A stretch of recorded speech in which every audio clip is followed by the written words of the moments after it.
toutes ces relations que j'ai maintenant depuis des années, qu'elles soient à Shanghai, à Pékin, dans le Yunnan, c'est à chaque fois avec tant d'attention et avec beaucoup de délicatesse. Mais ça ne peut exister que parce que ça s'est construit dans le temps. Ça fait 12 ans que, petit caillou par petit caillou, j'ai construit cette histoire. Continent, ça paraît bizarre de dire un continent parce que c'est des pays différents. Mais il y a une sensibilité, une façon de vivre qui me convient. Et autrement, si y aller la première fois, moi j'irais à Shanghai. Et puis, dans un endroit très joli, qui peut être le Yunnan, c'est un peu loin, on peut aller dans le centre, il y a un endroit qui s'appelle Guilin, qui est très beau, quelque chose qui soit dépaysant et qui soit plus la campagne. Et tout ça est facile aujourd'hui. Quelle est la chose que vous retenez, qui vous a le plus marqué, qui existe en Chine et qui n'est pas présent en France? La sécurité. Qu'est-ce que vous n'avez pas aimé? Les distances peut-être, la taille, qui n'est pas dans notre... on va à côté et c'est 2 heures de voiture, c'est à côté. Donc ça, c'est un peu compliqué. Moi j'ai une autre question aussi, par exemple d'un point de vue sociétal, qu'est-ce qu'on aurait à justement prendre comme idée, comme bonne idée là-bas? L'éducation, c'est-à-dire que il y a une façon chez les enfants et les adolescents, une façon de faire respecter la façon de travailler, d'apprendre, d'avoir envie de faire. Je pense que ça, il y a plein d'autres choses que j'aimerais qu'on prenne là-bas. Mais ça, parce que ça construit après des gens différents, qui peuvent être entreprenants, qui ont envie de réussir, qui sont ambitieux. Il y a un élément qui est important dans la physionomie et le développement de ce pays, à mon sens. C'est que, par exemple, si vous prenez les États-Unis, depuis très longtemps, les gens qui dirigent les États-Unis sont d'une formation de juristes, pour l'essentiel. En Chine, depuis très longtemps, ça bouge un peu, mais ce sont des scientifiques. Vous avez des ingénieurs. À la tête du gouvernement, vous avez des ingénieurs. Xi Jinping, il a fait de la politique, mais il a fait des études de chimie. Et si vous prenez la liste des 10 plus importants, ils ont tous fait des études d'ingénieurs. Quand vous avez été en Chine, est-ce que vous avez pu aller partout où vous vouliez? Partout. Sans autorisation, J'ai pas, non mais rien, c'est rien. Alors que la dernière fois que je suis allée en Russie, on m'a empêché d'aller à la campagne. J'étais à Saint-Pétersbourg, j'avais pas déclaré que je voulais aller dans un endroit qui s'appelait Ivonovo. Au moment de prendre l'avion, on m'a empêché de prendre l'avion. Mais là, je suis allée partout où je veux. Je ne suis pas allée au Tibet, qui est un peu plus compliqué à mon avis, mais on demande un visa et on peut y aller. Et d'ailleurs, il y a un train qui permet d'aller au Tibet. Et donc, on m'a jamais rien demandé. J'ai fait beaucoup de routes. J'ai fait, même pour vous donner une idée, dans le Yunnan, qui est quand même un endroit perdu, je ne sais pas si vous voyez où est le Yunnan, c'est le long de la Birmanie et au nord du Vietnam. Cette région allongée qui est à pratiquement 4 heures de vol de Shanghai. J'ai fait un jour 11 heures de voiture pour aller d'un bout à l'autre du Yunnan. Vous avez des autoroutes, et c'était il y a au moins 6 ans, des autoroutes à 4 ou 6 voies, vous n'avez pas de voiture, vous avez partout des aéroports, même dans des villes qui sont relativement petites, vous avez des gares gigantesques, des aéroports, des trains qui vont à 300 et quelques kilomètres heure, qui sont en plus des trains incroyablement confortables dans lesquels, si vous voyagez en business, vous êtes installé comme dans une cabine business d'avion, long courrier.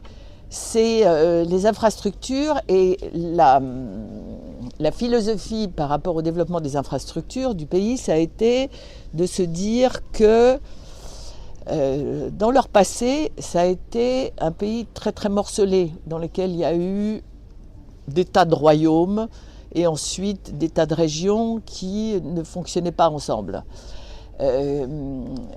quand ils ont voulu essayer de redonner une vraie force à ce pays, ils se sont dit qu'il fallait que le lien entre toutes ces régions existe vraiment. Et donc les infrastructures, c'était vraiment le moyen d'arriver à ça.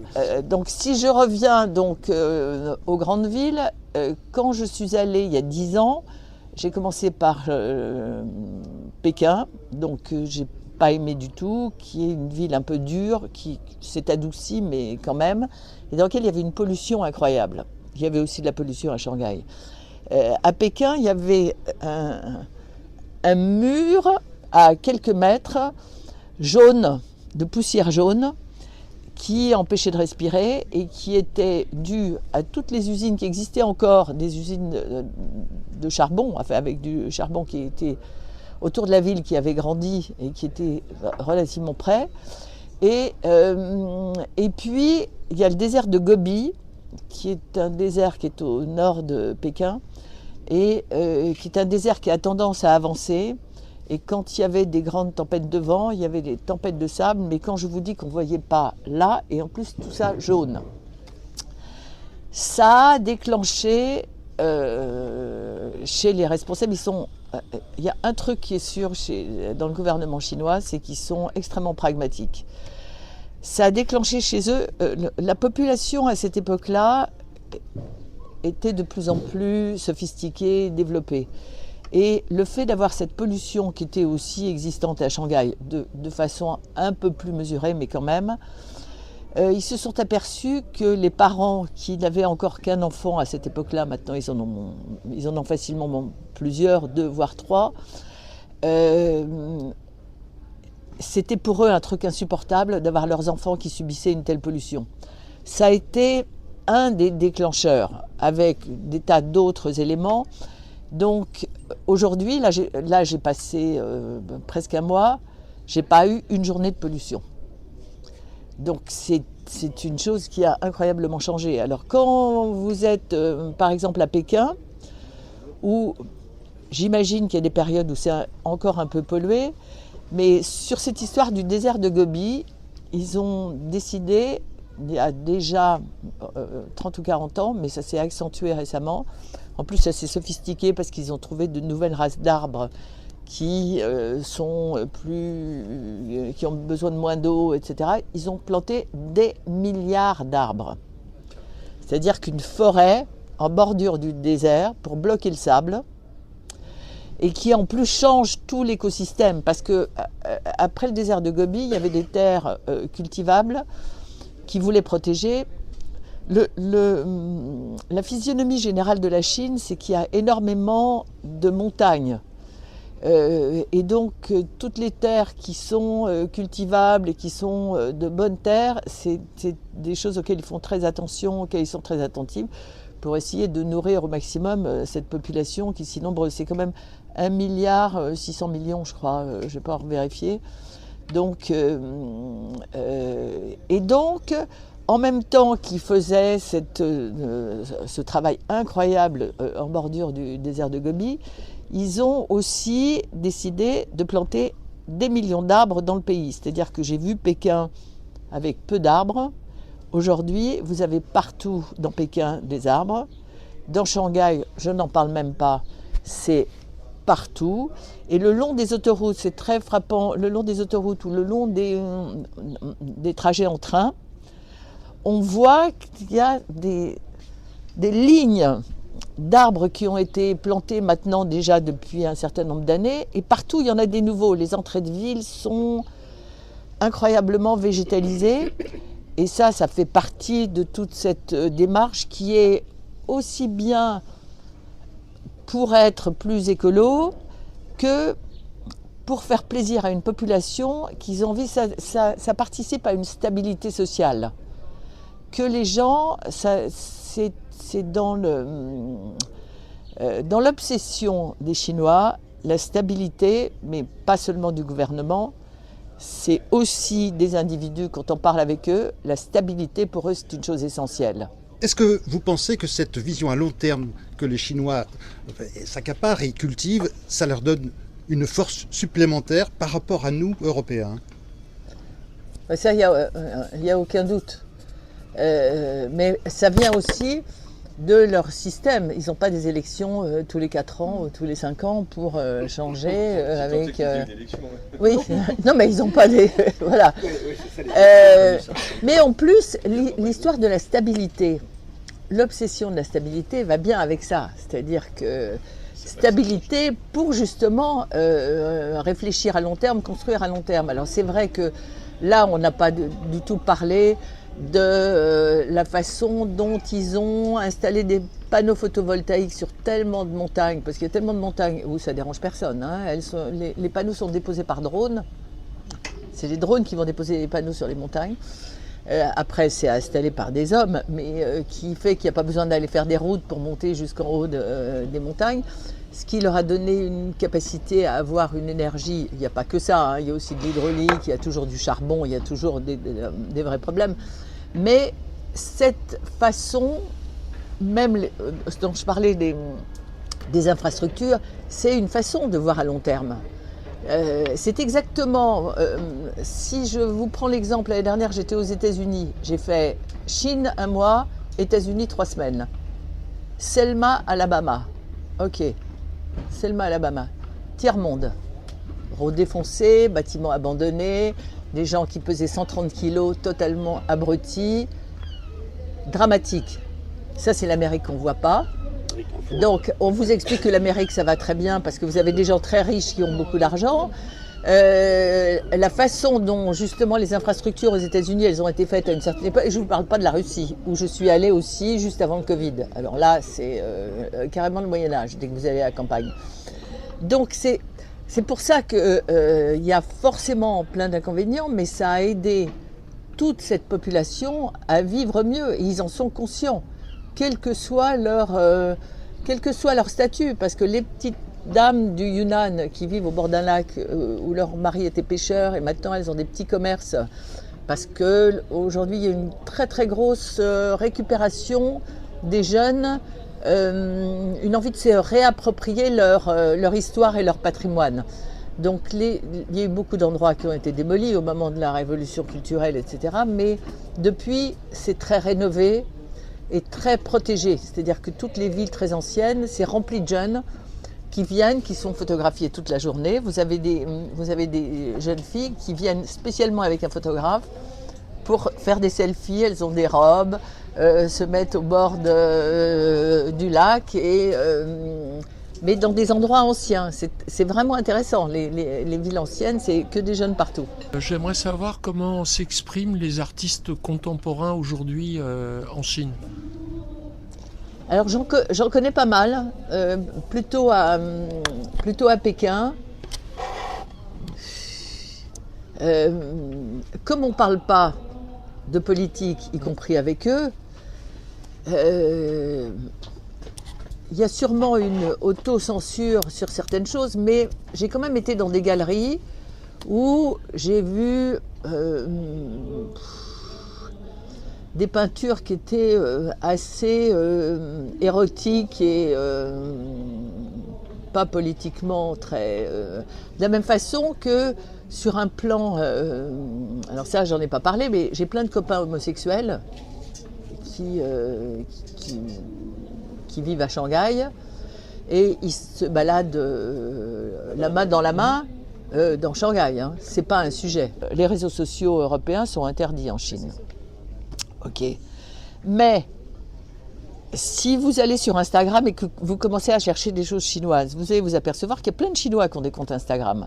D'ailleurs, le chanteur qui était là comme témoin d'un mariage qu'il y a eu au Mont-Saint-Michel, je ne sais pas si vous avez vu, il y a eu un mariage incroyable récemment du fils du plus gros opérateur de casino à Macao, qui s'est marié, une beauté absolue, et il a fait un dîner aux franciscaines. Il y avait là, son témoin était un chanteur très très connu en Chine. Il a 35 millions de followers sur Instagram. Ça veut dire qu'il en a des centaines de millions en Chine. Presque toutes les entreprises qui sont surtout un peu liées à la communication ou qui travaillent avec l'étranger, tout le monde a des VPN. Tout le monde sait ce que c'est qu'un VPN, ok, bon. Tout le monde a un VPN. Pour ceux qui ne sauraient pas, c'est une façon de mettre son téléphone dans un autre pays que la Chine. Pendant le temps, on est là. Si demain matin, le gouvernement veut couper les VPN, il peut le faire. Ils peuvent tout faire. J'ai vu à un moment, j'étais là-bas au 75e anniversaire de la République. Et j'étais là les jours d'avant l'anniversaire. Pendant 2 jours, les VPN ne marchaient plus. Ils avaient décidé qu'on coupait les VPN. Et je regardais CNN dans ma chambre d'hôtel, parce que c'était un moment où il se passait des trucs à Hong Kong, où il y avait des manifs d'étudiants, etc. Et c'était incroyable, parce que même sur CNN, quand on parlait de Hong Kong, les images étaient coupées. Terminé. Et alors, évidemment, tout ça, c'est incroyablement développé et affiné. Donc maintenant, ça tout le monde le sait, parce qu'on en entend parler, il y a des milliards de caméras dans tout le pays. Donc, l'année dernière, j'étais allée à une compétition de tennis. Je suis rentrée, comme mon passeport est enregistré avec la reconnaissance faciale, j'avais mon ticket qui était sur mon téléphone. Je suis juste passée. J'ai même pas besoin de sortir. J'avais même pas besoin de sortir mon ticket parce que tout ça a été reconnu. Donc, bon, il y a des tas de gens que ça dérange. L'avantage que ça a, c'est que quand vous vous promenez dans Shanghai aujourd'hui, à 2h du matin, là il faisait 28 degrés. Alors, Shanghai, c'est une ville plus sophistiquée que Pékin. C'est une ville où il y a des gens de la mode, il y a plus de business. Pékin, c'est vraiment la ville où il y a le gouvernement, les ministères, c'est très politique. Et c'est vraiment moins sympa. Mais à Shanghai, dans des quartiers il y a un quartier, dans les années 30, après la guerre de l'opium, il y a eu, les pays européens ont envahi une partie de la Chine et ont récupéré des espaces qui se sont partagés. Et les Français ont eu à Shanghai quelque chose qui s'appelle aujourd'hui la concession française, dans lesquels ils ont construit des très jolis bâtiments, très jolis immeubles. Donc à Shanghai, vous avez le consulat, vous avez des ambassades, etc., qui sont dans ce très joli quartier. Les rues sont bordées de platanes. Et maintenant, c'est rempli de boutiques un peu branchées. Les jeunes vont beaucoup dans ces quartiers-là. Là, vous avez aujourd'hui les Chinois, les jeunes Chinois, ont beaucoup changé physiquement. Et ce qui s'explique, d'après ce qu'on me dit, c'est que ma génération ne mangeait pas de protéines parce qu'ils étaient pauvres, et que ça fait 2 générations ou 3 que l'alimentation a complètement changé. Et vous avez beaucoup de jeunes femmes, de jeunes filles et de garçons, tous ces jeunes qui sont beaucoup dans les rues, dans les petits bistrots, etc., qui sont beaucoup plus grands qu'avant. Beaucoup circulent en vélo, vous avez des vélib partout. À une époque, même il y a 10 ans, il y avait encore beaucoup de vélos à la façon, dans notre fantasme de la Chine, avec les gens en vélo avec le costume Mao. Aujourd'hui, vous avez des vélos de toutes les couleurs selon l'appli que vous utilisez, et les gens se promènent en vélib avec un panier. Les jeunes filles, elles sont en short avec le caniche dans le panier du vélib. Elles ont des petits shorts, des petits t-shirts, et non, elles ne sont pas européennes parce que c'est pas exactement pareil, parce qu'elles sont plutôt plus dénudées presque que le sont les parisiennes, parce qu'il n'y a aucun risque. C'est-à-dire qu'à 2h du matin, elles se promènent sur le vélo en short avec le petit truc décolleté et le caniche dans le panier du vélo. Il y a aucun risque, mais aucun. Ce qu'on peut dire, quand on se promène dans les villes aujourd'hui, il y a quelques éléments qui ont pas mal changé, c'est-à-dire qu'on trouve de moins en moins de boutiques, par exemple dans les villes, qui vendent des petites choses. Parce que tout le monde achète tout en ligne et tout est livré dans l'heure. C'est-à-dire que vous avez besoin de quoi que ce soit dans l'heure. C'est-à-dire que j'ai même acheté une grosse valise. En une heure. Une grosse valise. Dans Shanghai, 20 millions d'habitants, des embouteillages, etc., etc. des voitures électriques qui fait que ça fait moins de bruit et des scooters électriques, des livreurs partout qui livrent toute la journée, tout ce qu'on peut imaginer. 1 heure après l'avoir commandé, j'avais cette grosse valise dans un carton qui était dans ma chambre d'hôtel. Je ne sais pas comment, c'est un mystère. Voilà. Donc, je ne sais pas, mais c'est tout, parce que vous allez sur un site qui s'appelle Baidu ou sur d'autres, c'est pas que la nourriture, hein, vous avez besoin. Et ce qui fait qu'il y a des tas de petites choses qu'on ne trouve plus vendues dans des boutiques parce que c'est tellement plus simple, personne n'a envie d'aller traverser la ville pour aller acheter un truc. Bon. Moi j'ai une dernière petite question. Qu'est-ce qui nous envie encore en France, les Chinois ? Oh, le côté charme, petit, voilà. Mes amis qui viennent à Deauville, eux, ils trouvent ça incroyable parce que c'est minuscule. Mais il y a quand même Vuitton, le Printemps et Hermès. Et puis il y a, on peut jouer au golf, on peut jouer au tennis, tout ça c'est walking distance. Et donc c'est tout, le cheval, tout ça. C'est tout ça qui leur plaît. C'est cette dimension qui n'a rien à voir avec. Et d'ailleurs c'est pour ça que dans les villes piétonnes, dans toutes ces villes anciennes où on n'a pas de voiture, ils adorent parce que tout d'un coup on est dans une dimension plus humaine. Écoutez, merci beaucoup à Béatrice pour sa présence. Voilà, merci à tous pour cette première partie d'événement, puisque à partir de maintenant, vous avez la journée, si vous voulez, pour pouvoir networker. Ah, Béatrice a un petit mot à dire. S'il y en a qui ont envie d'y aller et qui veulent des conseils, n'hésitez pas, parce que je sais bien plus de choses que ça, parce que comme j'ai cette curiosité, je suis en train d'écrire là-dessus. Parce qu'un éditeur m'a demandé de raconter comment je m'étais mise à aimer la Chine, pourquoi, etc. Donc n'hésitez pas. Et là, s'il y en a que ça amuse, j'ai apporté un livre de photos que j'ai fait pour moi, qui est dans le Yunnan, surtout dans le sud du Yunnan, qui date de 7 ou 8 ans. Ça a beaucoup changé depuis, parce que c'est plus propre, c'est plus civilisé, mais si ça vous amuse de regarder, voilà. Et donc pour conclure, évidemment, je vous donne rendez-vous le 10 juillet, vendredi matin 10 juillet, donc veille du 14 juillet, pour notre prochain événement au Club Édouard VII, qui aura lieu ici même. Je vous attends nombreux, évidemment, et de plus en plus nombreux, parisiens, Deauvillais, Normands, Calvadosiens, je ne sais pas comment on vous appelle, mais on vous aime déjà. Donc Chinois éventuellement, pourquoi pas. Bénervillais, Villers-Villers. Bref, tout le Calvados est bien vu au Club Édouard VII. Et donc rendez-vous le 10 juillet, 8h30 ici même. Merci à tous.